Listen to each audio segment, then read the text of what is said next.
السلام عليكم بنات، كي دايرين؟ لاباس عليكم؟ بخير؟ اموركم هانيه؟ نتمنى اموركم كامله تكون بخير وعلى خير.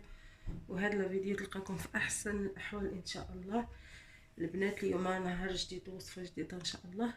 اليوم غادي نقدم لكم واحد التحليه ديال المهلبيه، سهله في التحضير ولا في المقادير ولا في كل شيء سهله.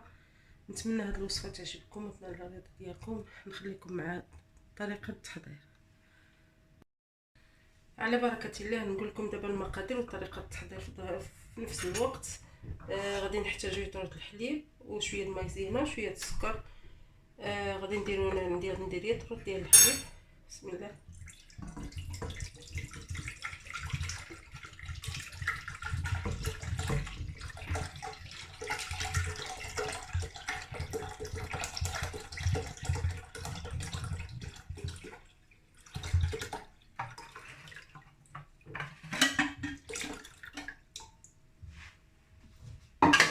نديرو معاه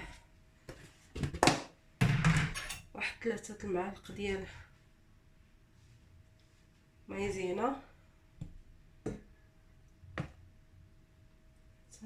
نديرو مايزينا في الحليب بارد باش ما تكعبرناش. حركوه مزيان.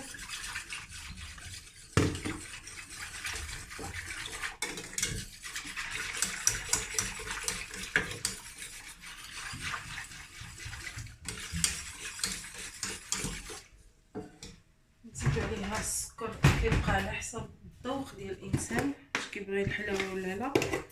انا وليداتي كيبغيو الحلاوه، غادي ندير واحد، جوج،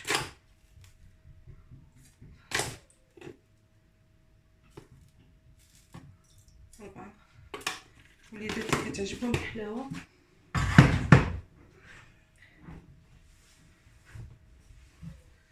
نحركو مزيان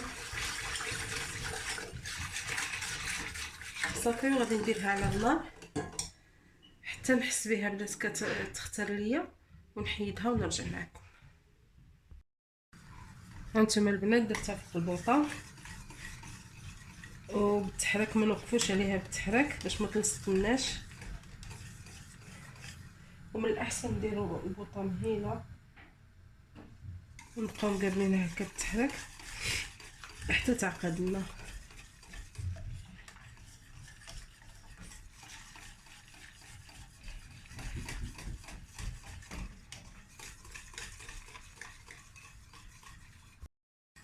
هانتوما البنات بدات كتختار، شوفوا بدات كتقال.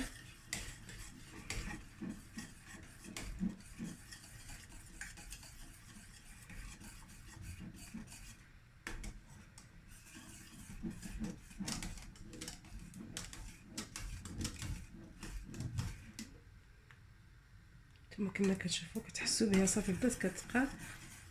نزيد واحد شويه ونحيدها.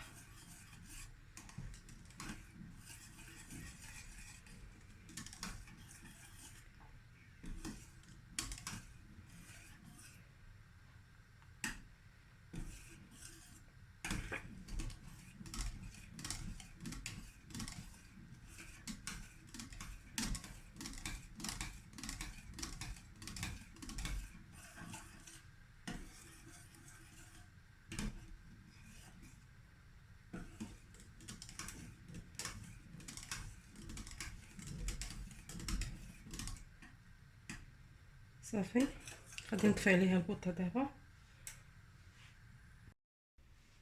هانتوما البنات بعد ما طفيت عليها البوطه، هي واحد الحاجه كان خصني ندير فيها واحد الشاصيه ديال الفاني ولا الشاصيه ديال الزهر، مي انا ما كاينينش عندي، ما موجودينش. غادي ندير فيها واحد شويه ديال الزهر، غادي نكثر عليها واحد شويه الزهر باش كتجي منسمه. صافي نحركهم مزيان.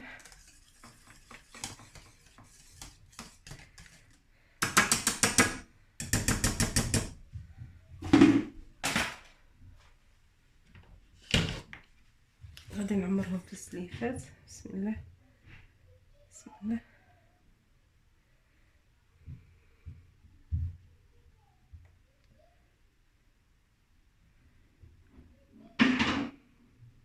عمرهم بهذه الطريقه هذه.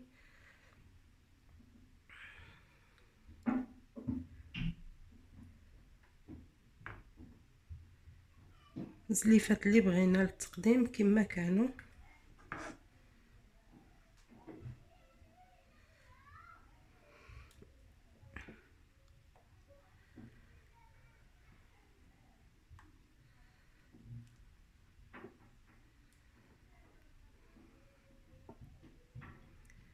مازال خصني زليفات نديرهم في زليفات اخرين وانا معكم.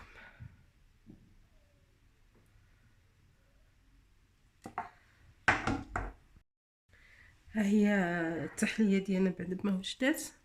دابا غادي نخليهم هكا، غادي ندير لهم السلوفان، نغطيهم بالسلوفان باش ما يديروش ديك القشره الفوقانيه على ما يبردوا شويه، ونديرهم في فريكو. فريكو ولا غير في الثلاجه، الا كنتي مزروبه ديرهم في فريكو، والا ما مزروباش ديرهم غير في الثلاجه عاديه دغيا كيشدوا راسهم يبردوا.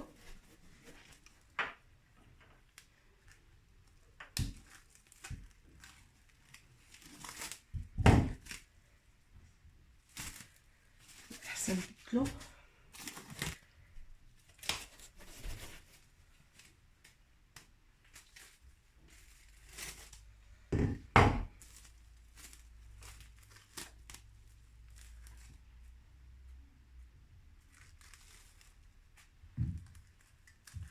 اليوم هكا باش ما يديروش ديك القشيره الفوقانيه، وكيبقى تزيين على حساب الذوق ديالكم.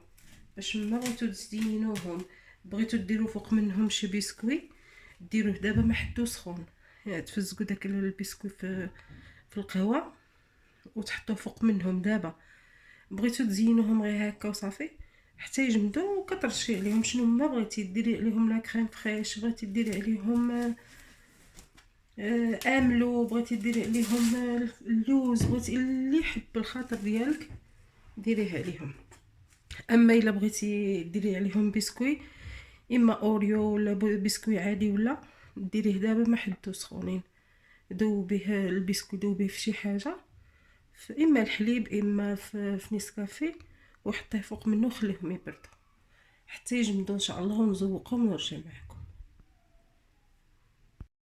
هانتوما البنات من بعد ما جمدات لنا المهلبيه ديالنا، شوفوا كي ولات. هانتوما درتها في الثلاجه.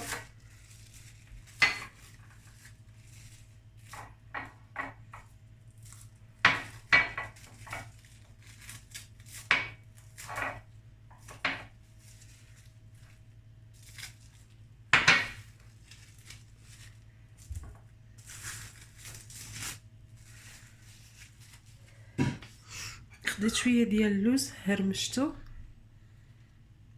هكاك خضر، ما قليتو ما والو، غير طحنتو هكا. دابا غادي بالنسبه للتزيين شنو ما بغيتو ديروه، ماشي ضروري انكم ديروا اللوز ولا شنو ما رشقات لكم، يعني كيبقى تزيين على حسب الذوق ديالكم.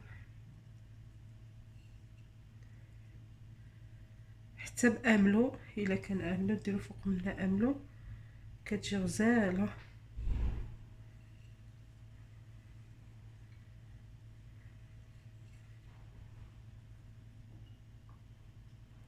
صافي هكا كتجي زوينه.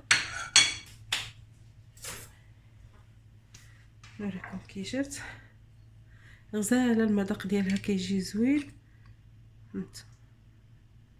كتجي فنه وبالصحه والراحه. نتمنى هاد الوصفه ديال هاد النهار تعجبكم وتنال الرضا ديالكم، وكما كنقول لكم دائما ما تنساونيش بالتعليقات ديالكم، وما تنساوش تبارطاجيو هاد الوصفه مع العائله والاحباب ديالكم باش يستافدوا حتى هما. وشكرا، والى اللقاء الى فيديو اخر ان شاء الله ووصفه جديده.